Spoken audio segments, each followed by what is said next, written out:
Download aplikasi Kontan sekarang di App Store atau Play Store.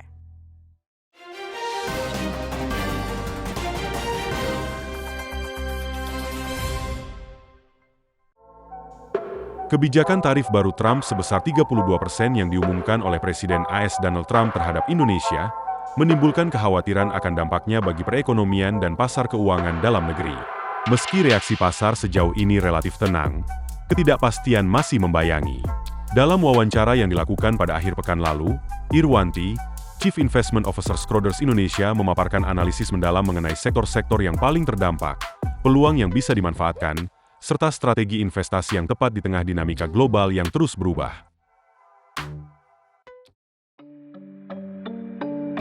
Memang kebijakan tarif ini tentu berdampak tidak positif ya terhadap seluruh market. Karena perlu diingat tidak hanya Indonesia saja yang terkena tarif, tapi seluruh dunia yang menjadi partner dagang dengan Amerika. Apalagi yang mengekspor lebih banyak ke Amerika daripada import ke Amerika. Jadi mempunyai trade surplus terhadap Amerika harus membayar lebih untuk tarif ini. Tentunya dampak secara langsung tidak begitu positif untuk market Indonesia. Akan tetapi memang market reaction-nya itu tidak begitu signifikan. Bahkan waktu kemarin tarif keluar 32% dan ada kemungkinan karena Indonesia itu adalah bagian dari BRICS akan dikenakan plus 10 lagi, jadi totalnya adalah 42%. Itu marketnya tidak bereaksi terlalu signifikan. Jadi biasa-biasa saja. Ada penurunan tapi sangat sedikit gitu. Itu karena partly investor sudah price in bahwa tarifnya itu akan seperti indikasi awal waktu pertama kali diumumkan list negara-negara itu termasuk Indonesia. Bahkan hari ini kita lihat marketnya sudah membaik. Kenapa? Karena ada opportunity negosiasi ini masih bisa akan dilakukan hingga tanggal 1 Agustus. Di mana hopefully harapannya itu negosiasi ini bisa berjalan dengan baik dan nanti final keputusan tarifnya itu bisa lebih rendah ketimbang 32 plus 10 tentunya. Nah, itu akan memberikan katalis yang lebih baik untuk market kalau memang kita bisa mendapatkan tarif yang lebih rendah ketimbang 42% tersebut.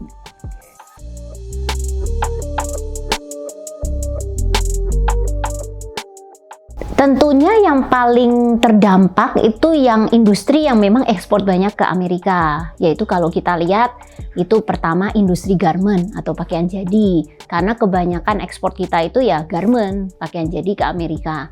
Yang kedua adalah industri rubber juga masuk dan electronics gitu. Jadi 3 industri itu yang akan terkena dampak negatif signifikan terhadap kebijakan tarif Trump ini.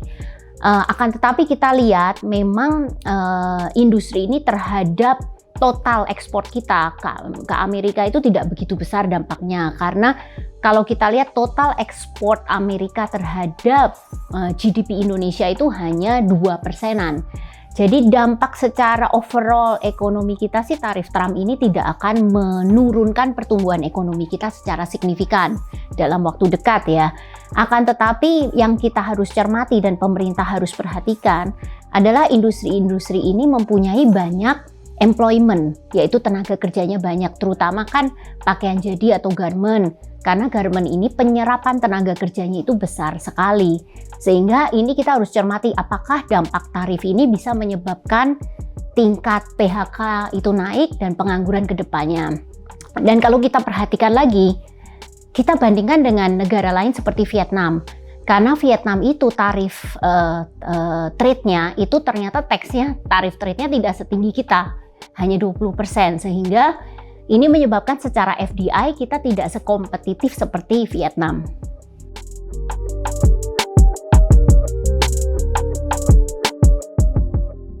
Sektor yang diuntungkan mungkin yang secara nggak langsung ya Mbak Ita. Jadi misalnya kita lihat dari negara lain nih, Brasil. Barusan kan kemarin dikemukakan tarifnya dikenakan 50%. Jadi tinggi sekali, semuanya mengalami shock kan. Nah kalau dilihat Brasil itu ekspornya apa? Kebanyakan ke Amerika, yaitu ekspor banyak bahan pertanian seperti kedelai gitu. Itu banyak ekspor ke Amerika. Nah hal ini secara tidak langsung menyebabkan ekspor penggantinya atau substitusi barang-barang yang dari Brasil yang kita punya itu kemungkinan akan benefit karena kan tarif kita lebih rendah ketimbang Brasil yang 50%. Jadi misalnya kalau Brasil kedelai tadi, terus kita kan ekspornya CPO ya, sawit ya.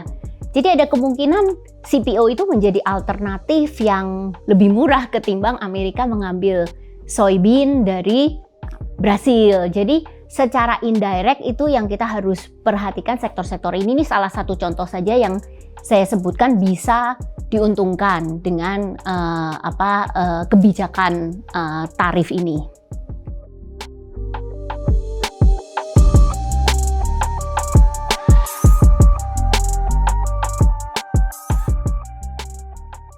Kebijakan Trump ini nggak cuma tarif yang mengagetkan.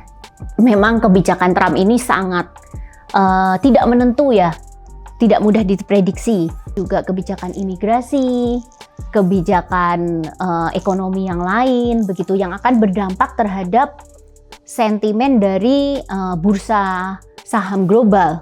Jadi tidak hanya Indonesia yang mengalami volatilitas yang sangat tinggi karena kebijakan Trump. Jadi itu kita akan sangat bergantung dengan volatilitas kebijakan Trump dan juga global market yang lain.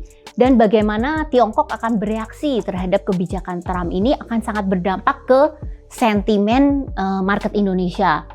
Kalau masalah apakah akan ada koreksi atau tidak, tentunya tidak sulit diprediksi sekarang dengan adanya uncertainty tersebut. Karena Trump bisa saja mengatakan seperti ini, Brasil 50% misalnya.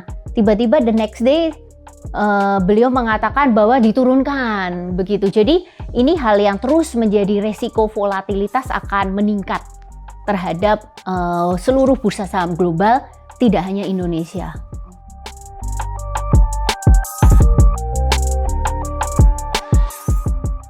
Tentunya potensi sih masih ada Mbak Ika, karena kalau kita lihat kan first quarter saja nih, itu kan Indonesia market mengalami koreksi yang cukup signifikan kan. Akan tetapi second quarter sudah membaik gitu. Jadi di kuartal kedua marketnya rebound cukup signifikan.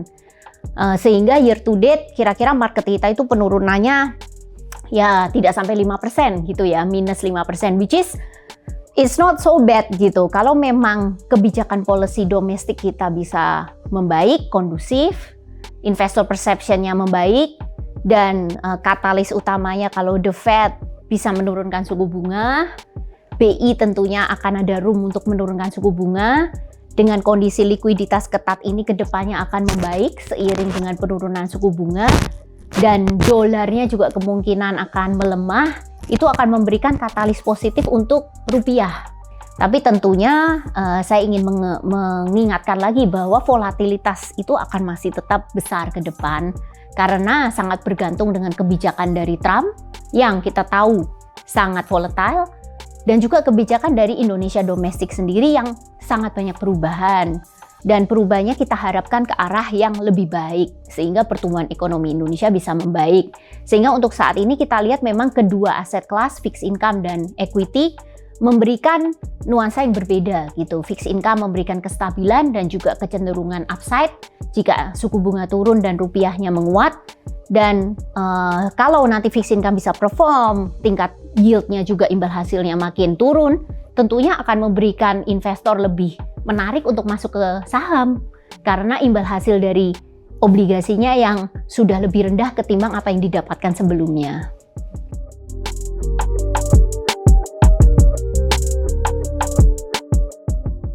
Kita tetap merekomendasikan investor untuk mendiversifikasi portfolionya sesuai dengan kebutuhan, tujuan investasi, dan profil risiko investor masing-masing. Tapi memang mempunyai portfolio yang diversified saat ini adalah yang lebih baik karena situasi dari pasar saham itu masih akan volatile bukan hanya karena faktor domestik, tetapi juga sekarang terkena dengan faktor globalnya yang sangat dinamikanya sangat berubah dengan sangat cepat begitu. Jadi diversified portfolio itu menjadi strategi yang paling baik dalam menghadapi volatilitas saat ini.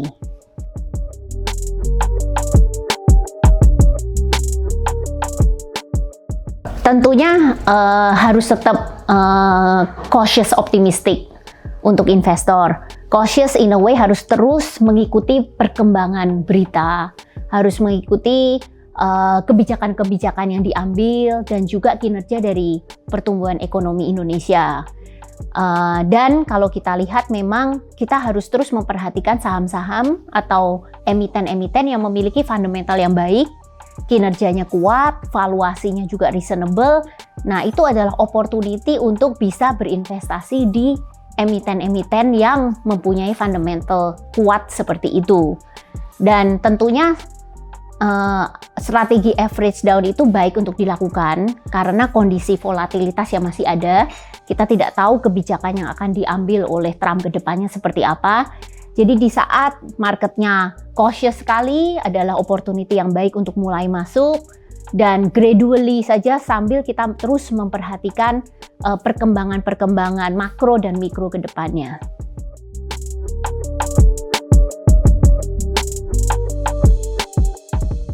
Secara sektor defensif memang lebih baik untuk saat ini karena dengan memilih saham yang emiten yang defensif tentunya kita berharap secara earning per share kalau saham yang defensif, emiten defensif pasti earning per share-nya paling nggak stable, tidak turun. Jadi dengan memiliki earning per share yang stable, kemampuan perusahaan tersebut untuk memberikan dividen juga akan terus terjaga. Jadi return yang akan didapatkan oleh fund atau oleh investor saham akan cukup baik karena terproteksi dari return dari dividen dan juga kenaikan EPS yang hopefully akan memberikan kenaikan harga saham. Jadi total return untuk saham-saham yang defensif masih akan cukup baik begitu dan cenderung lebih tidak se-volatile seperti emiten-emiten yang cyclical begitu ya dengan adanya banyaknya perubahan. Nah, sektor defensif itu apa ya? Tentunya sektor seperti kesehatan, pharmaceutical, hospital itu cenderung masih defensif dan tidak terlalu bergantung terhadap penurunan pertumbuhan ekonomi. Gitu karena orang kan masih walaupun ekonomi turun, orang tetap masih harus berobat, tetap harus ke hospital gitu ya. Jadi cenderung lebih immune terhadap segala ekonomi cycle begitu. Nah, itu defensif adalah sektor yang menarik untuk saat ini. Yang kedua ya kita harus melihat sektor komoditas. Karena kalau kita lihat opportunity apa yang bisa didapat dari tarif Trump seperti ini. Dan kita lihat ada beberapa banyak komoditas yang sekarang harganya itu sudah lagi rendah. Sudah mendekatin harga cost dari produksi itu sendiri. Nah, kalau nanti situasi global sentimennya membaik, ya seharusnya kita ada opportunity bahwa harga komoditas tersebut tuh bisa rebound. Begitu misalnya komoditas nikel yang harganya sekarang sedang rendah-rendahnya. Padahal kita tahu mobil listrik itu masih terus bertumbuh, kebutuhan bateri masih ada. Jadi eventually akan ada cycle yang bisa memberikan pertumbuhan harga di komoditas nikel. Begitu. Kalau perbankan kita harus perhatikan, perbankan di Indonesia masih tetap baik. Tapi tentu kita harus perhatikan situasi likuiditas dan apakah situasi ekonomi ini akan memberikan resiko ke kredit, kesehatan kredit ke depannya dan perbankan kemungkinan harus memberikan provisi yang lebih tinggi untuk mengantisipasi hal tersebut. Begitu. Keputusan bisnis terbaik datang dari data, bukan tebakan. Mudah berlangganan Business Insight dengan subscribe with Google.